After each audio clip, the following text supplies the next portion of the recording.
This video is going to serve as a quick introduction to the properties of 45, 45, 90, and 30, 60, 90 triangles.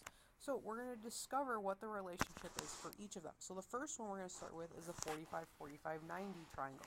So in these three figures, we have squares with a diagonal drawn in. So the diagonal is bisecting the other right angles into a 45, 45, 90. So we're going to focus on just the triangle for now. And we want to figure out what's the length of that diagonal. So right now we know if there are two sides of the triangle, we can do Pythagorean theorem to get the third side. So if we are looking for the hypotenuse across from the right angle, we would have x squared equals 1 squared plus 1 squared. So that would get us x squared equals 2.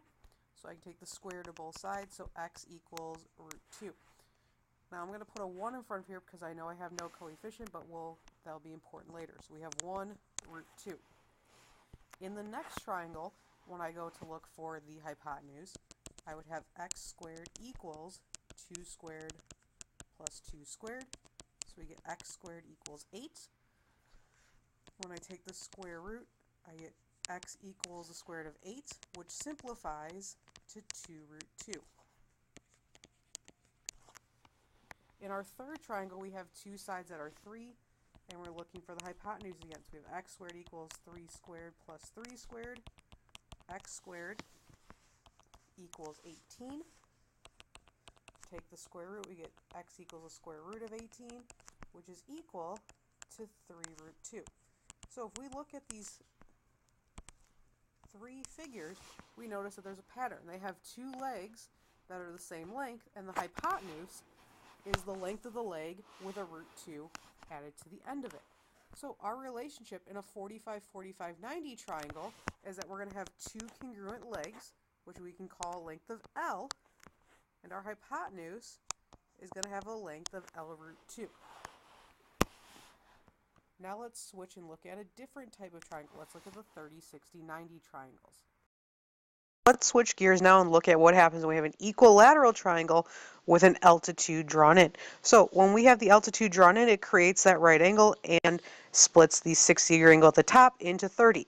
It also takes this side of the triangle then and splits it in half. So now I know that if I focus on just half of my triangle that has the right angle, I can use Pythagorean theorem to get that third side. So we would have 2 squared equals x squared plus 1 squared, which would get us 4 equals x squared plus 1. X squared equals 3, so x is the square root of 3. So I'll say this is 1 root 3.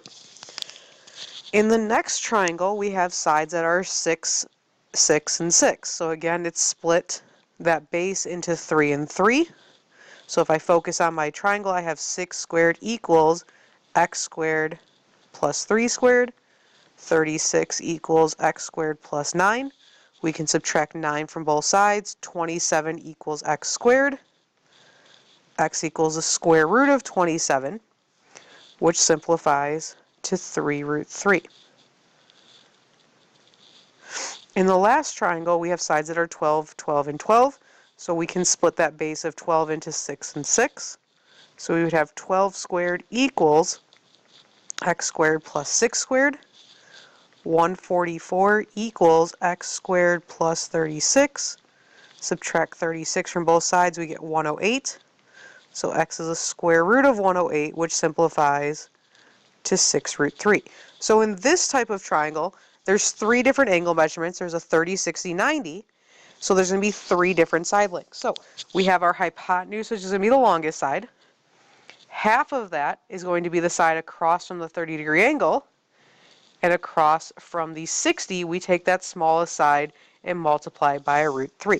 So the relationship in a 30, 60, 90 triangle is across from the 30-degree angle is the shortest side, which we would call S. Across from the 60 side is going to be S root 3. And across from the 90-degree angle is going to be 2S. Now, these special right triangles will help us because, unlike Pythagorean theorem, I only need to know one of the sides in order to use the relationships to find the other sides, which we will work with in class tomorrow.